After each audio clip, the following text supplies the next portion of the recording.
ಇಂದಿನ ಸುದ್ದಿಯ ಪ್ರಾಯೋಜಕರು ಸ್ಮೈಲ್ ಮದರ್ ಮೀಟ್.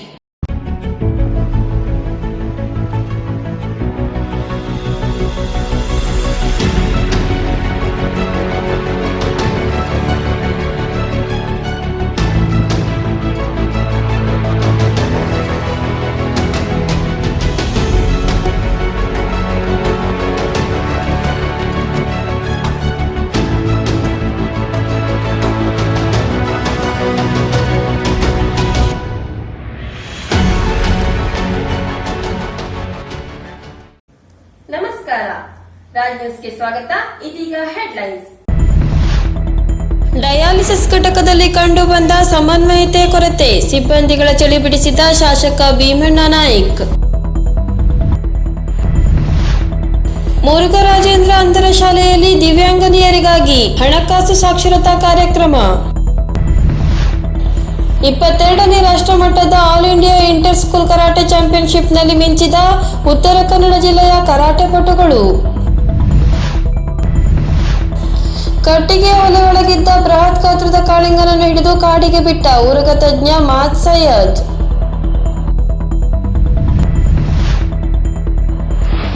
ಹೊಸ ವರ್ಷ ಬರಮಾಡಿಕೊಳ್ಳುವ ಮುನ್ನವೇ ಹೊನ್ನಾವರ ಹೆದ್ದಾರಿಯಲ್ಲಿ ಭಾರೀ ದುರ್ಘಟನೆ, ಅಪಘಾತದಲ್ಲಿ 3 ಸಾವು. ಸಿದ್ದಾಪುರದಲ್ಲಿ ಮಹಿಳೆಯನ್ನು ಕೊಂದ ಆರೋಪಿಯನ್ನು ಬಂಧಿಸಲು ಯಶಸ್ವಿಯಾಗಿರುವ ಪೊಲೀಸರು.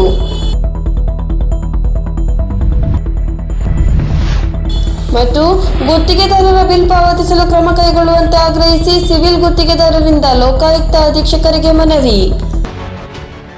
ಸಿರ್ಸಿ ಸರ್ಕಾರಿ ಆಸ್ಪತ್ರೆಯಲ್ಲಿ ಕಾರ್ಯನಿರ್ವಹಿಸುತ್ತಿರುವ ಡಯಾಲಿಸಿಸ್ ಸಿಬ್ಬಂದಿಗಳಲ್ಲಿ ಸಮನ್ವಯತೆಯ ಕೊರತೆ ಕಂಡು ಬಂದಿದ್ದು, ಶಾಸಕ ಭೀಮಣ್ಣ ನಾಯ್ಕ್ ಅವರ ನೇತೃತ್ವದಲ್ಲಿ ನಡೆದ ಆರೋಗ್ಯ ರಕ್ಷಣಾ ಸಮಿತಿಯ ಸಭೆಯಲ್ಲಿ ಸಿಬ್ಬಂದಿಗಳ ಚಳಿಯನ್ನು ಶಾಸಕ ಭೀಮಣ್ಣ ಟಿ ನಾಯ್ಕ್ ಅವರು ತಿಳಿ ಹೇಳುವುದರೊಂದಿಗೆ ಎಚ್ಚರಿಕೆಯನ್ನು ನೀಡಿದ್ದಾರೆ. ವೈದ್ಯಾಧಿಕಾರಿ ಡಾಕ್ಟರ್ ನೇತ್ರಾವತಿ ಅವರ ಮಾರ್ಗದರ್ಶನ ಮೀರಿ ನಡೆಯಬಾರದು. ಇದು ಮತ್ತೆ ಮುಂದುವರೆದರೆ ಕೆಲಸ ಕಳೆದುಕೊಳ್ಳುವ ಬಗ್ಗೆ ಸಿಬ್ಬಂದಿಗಳಿಗೆ ಎಚ್ಚರಿಕೆಯನ್ನು ನೀಡಿದ್ದಾರೆ.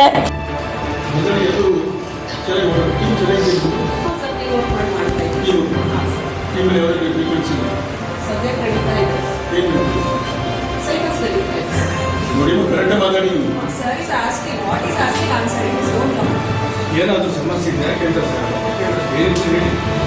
ಅದು ನಿಮ್ಮ ಹೆಡ್ ಆಫ್ ದಿ ಡಿಪಾರ್ಟ್ಮೆಂಟ್ ಇರೋರೇ ಟೀಮ್ ಬಿ ಅಂತ ಹೇಳಿ ಅವರೇ ಹೇಳಿದಾಗ ಸರ್ ಸ್ಟ್ರೇಟ್ ಆಗಿ ಕೇಳ್ತಿದ್ದಾರೆ. ಸರಿ ಉತ್ತರ ಕೊಡಿ, ಏನೋ ಡಿಫ್ರೆನ್ಸ್ ಇದ್ರಿಗೆ ಏನಿದೆ ಅಂತ ಹೇಳಿಲ್ವಾ? ಡಿಫ್ರೆನ್ಸ್ ಇದೆಯಾ? ಏನು ಕೊಡ್ತೀವಿ ಹೇಳಿ, ಏನು ಸಮಸ್ಯೆ ಇದೆ ಹೇಳಿ, ಸ್ಟ್ರೇಟ್ ಆಗಿ ಹೇಳಿ ಸರ್. ಅಮೌಂಟ್ ಇದೆ, ಯಾವುದರಿಂದ ಬಂದಿದೆ? ಯಾವ ಗ್ರೂಪಿಂದ ಅಪಾಯಿಂಟ್ಮೆಂಟ್ ಏನಪ್ಪ? ಔಟ್ಸೋರ್ಸ್ ಬಂದು ಗ್ರೂಪಿಂದ ಮಾಡ್ತೀರಾ? ಏನಮ್ಮ 24 hours ಆಚೆ ಹೋಗ್ತೀನಿ. ಈಗ ನೀವು ಬಂದು ಇಲ್ಲಿ ಔಟ್ಸೋರ್ಸಿಂದ ಬಂದು ಇಲ್ಲಿ ನೀವು ಗ್ರೂಪಿಂಗ್ ಮಾಡಿದ್ರೆ ಯಾರ ಮೇಲೆ ಗ್ರೂಪಿಂಗ್ ಮಾಡ್ತಾ ಇದ್ದೀವಿ? ಮತ್ತೆ ನೀವೇ ಹೇಳಿದ್ದಲ್ಲ ಗ್ರೂಪಿಂಗ್ ಆಗ್ತದೆ. ಏನು ನಡೆಯಾಗುತ್ತೆ ಅದನ್ನ ಹೇಳಿ, ನೀಟಾಗಿ ಹೇಳು, ದಯವಾಗಿ ಹೇಳು, ಹೇಳು. ಜೂನಿಯರ್ಸ್ ಸೀನಿಯರ್ಸ್, ಯಾರು ಸೀನಿಯರ್ಸ್?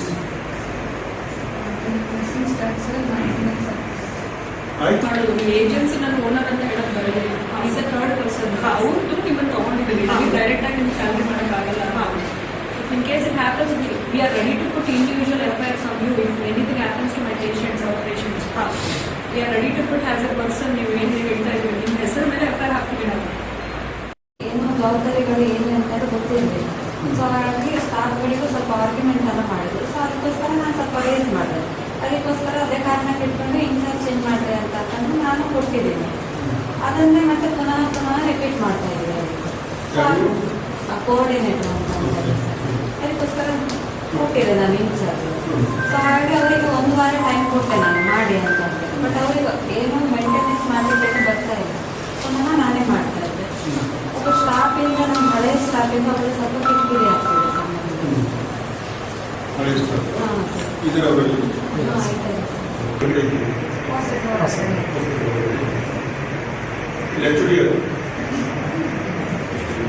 ಟೋಟಲ್ ಹಾಸ್ಪಿಟಲ್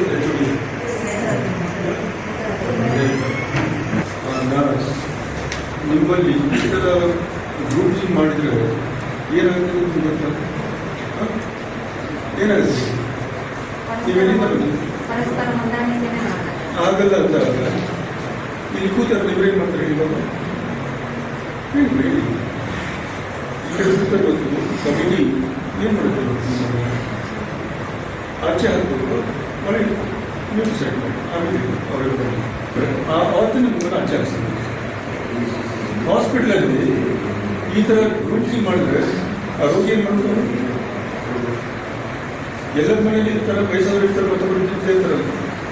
ಆಗ ಹಾಸ್ಪಿಟ್ಲಿಗೆ ಬಂದಾಗಿ ನಮ್ಮವರು ಮನೆಯ ಥರ ಟ್ರೀಟ್ ಮಾಡ್ತಾರೆ.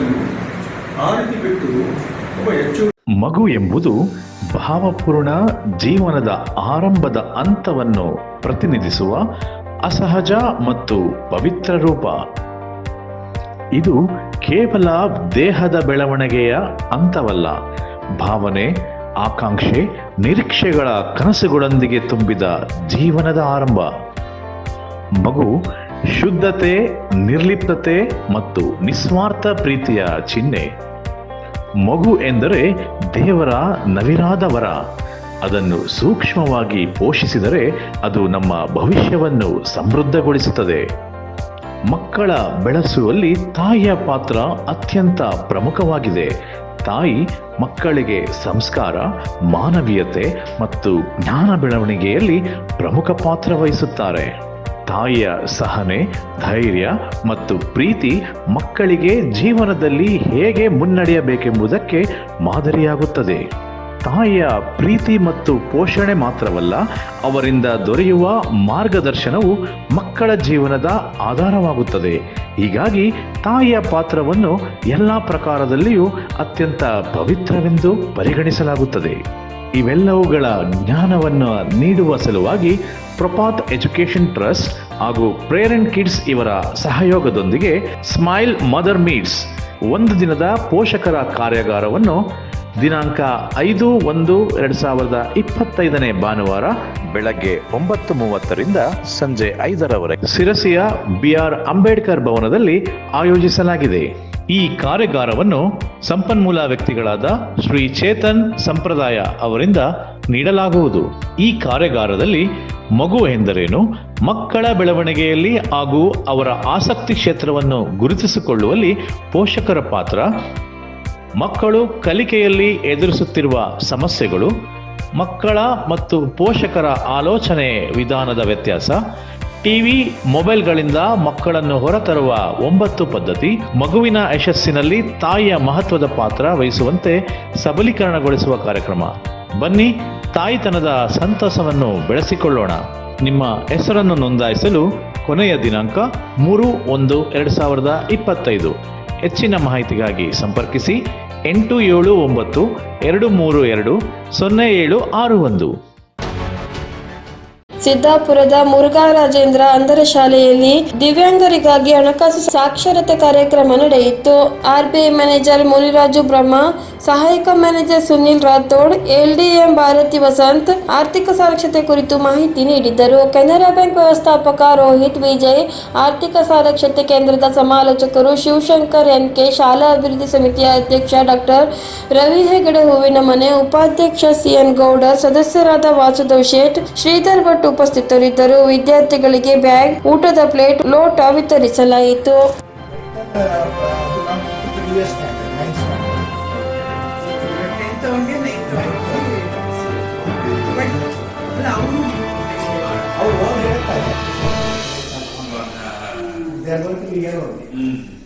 They cry and make all shoutings and everything for 1 or 2 days. Third day when they mix up with other guys, their own same mindset children, they feel that they are at home. ಏನು ಹೇಳಿದ ಗಟ್ಟಿ ಆಗುತ್ತಾ ಇದು ನೀವು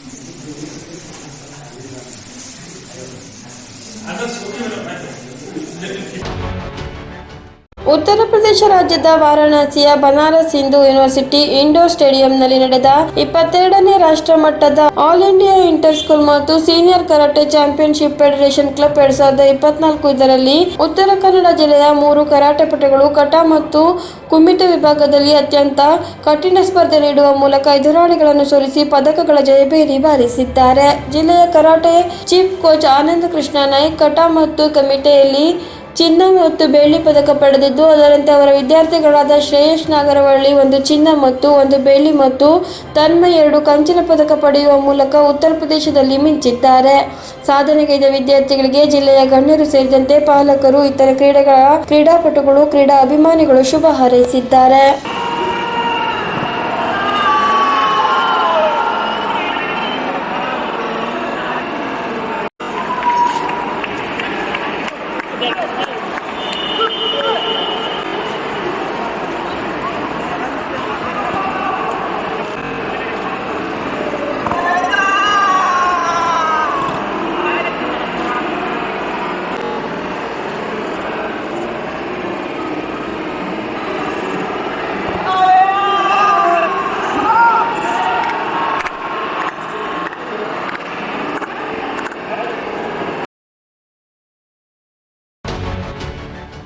ಶಿರ್ಸಿ ತಾಲೂಕಿನ ಮತ್ತಿಘಟ್ಟದ ವ್ಯಕ್ತಿಯೊಬ್ಬರ ಮನೆಯ ಬಚ್ಚಲು ಮನೆಯೊಲೆಯ ಒಳಗಿದ್ದ ಬೃಹತ್ ಗಾತ್ರದ ಭಯಾನಕ ಗಂಡು ಕಾಳಿಂಗ ಸರ್ಪವನ್ನು ಉರಗ ತಜ್ಞ ಮಾಜ್ ಸೈಯದ್ ಇವರು ಜಾನ್ಮನು ವಿಭಾಗದ ಅರಣ್ಯ ಸಿಬ್ಬಂದಿಗಳ ಸಹಾಯದಿಂದ ಜಾಣತನದಿಂದ ಹಿಡಿದು ಕಾಡಿಗೆ ಬಿಡುವಲ್ಲಿ ಯಶಸ್ವಿಯಾಗಿದ್ದಾರೆ. ಈ ಕಾಳಿಂಗ ಅಣ್ಣಪ್ಪ ಗೌಡ ಇವರ ಮನೆಯ ಗೋಡೆಗೆ ತಾಗಿದ್ದ ನೀರು ಐಸ್ ಒಲೆಯ ಒಳಗೆ ಬಂದಿತ್ತು.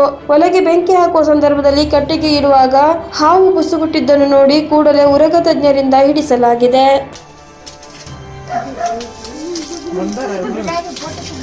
ಇನ್ನು ತರ್ತಾರ ತಡ್ರಿ, ಹೊರಗಡೆ ತರ್ತಾರ ಹೊರಗಡೆ.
ಹೊಸ ವರ್ಷ ಬರಮಾಡಿಕೊಳ್ಳುವ ಮುನ್ನವೇ ಹೊನ್ನಾವರದ ಶರಾವತಿ ಸೇತುವೆಯ ಮೇಲೆ ನಡೆದ ಭಾರೀ ರಸ್ತೆ ಅಪಘಾತದಲ್ಲಿ ಬೈಕ್ ಮೇಲಿದ್ದ 3 ದುರಂತ ಸಾವು ಕಂಡ ಘಟನೆ ಇಂದು ಬೆಳಗಿನ ಜಾವ ಸೂರ್ಯ ಮೂಡುವ ಮುನ್ನವೇ ನಡೆದಿದೆ. KSRTC bus number KA 19 F3554 ಹಾಗೂ ಹೀರೋ ಬೈಕ್ ನಡುವೆ ಡಿಕ್ಕಿ ಸಂಭವಿಸಿದ್ದು, ಡಿಕ್ಕಿಯ ರಭಸಕ್ಕೆ ಮಾವಿನ ಕುರುವೆಯ ರಾಘವೇಂದ್ರ ಸೋಮಯ್ಯ ಗೌಡ, ಸಂಶಯ ಗಿರೀಶ್ ಶಾನೆ, ಗಣಪತಿ ಮಂಜುನಾಥ್ ನಾಯ್ಕ್ ಹಾಗೂ ಕರ್ವಾದ ರಮೇಶ್ ಮಂಜುನಾಥ್ ನಾಯ್ಕ್ ಮೃತಪಟ್ಟ ದುರ್ದೈವಿಗಳಾಗಿದ್ದಾರೆ. ವಿಜಯಪುರದಿಂದ ಮಂಗಳೂರು ಕಡೆ ಹೊರಟಿದ್ದ ಬಸ್ ಹಾಗೂ ಮಂಕೆಯಿಂದ ಹೊನ್ನಾವರದ ಕಡೆ ಹೊರಟಿದ್ದ ಬೈಕ್ ನಡುವೆ ಅಪಘಾತ ಸಂಭವಿಸಿದೆ.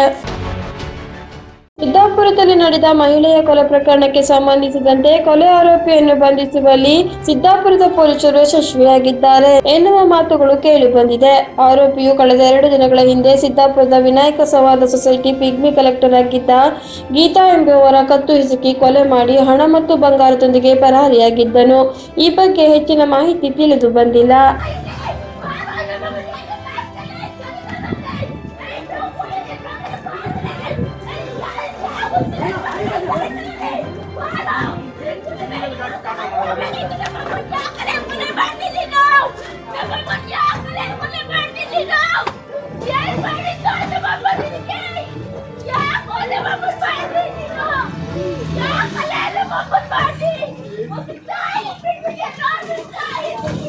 No!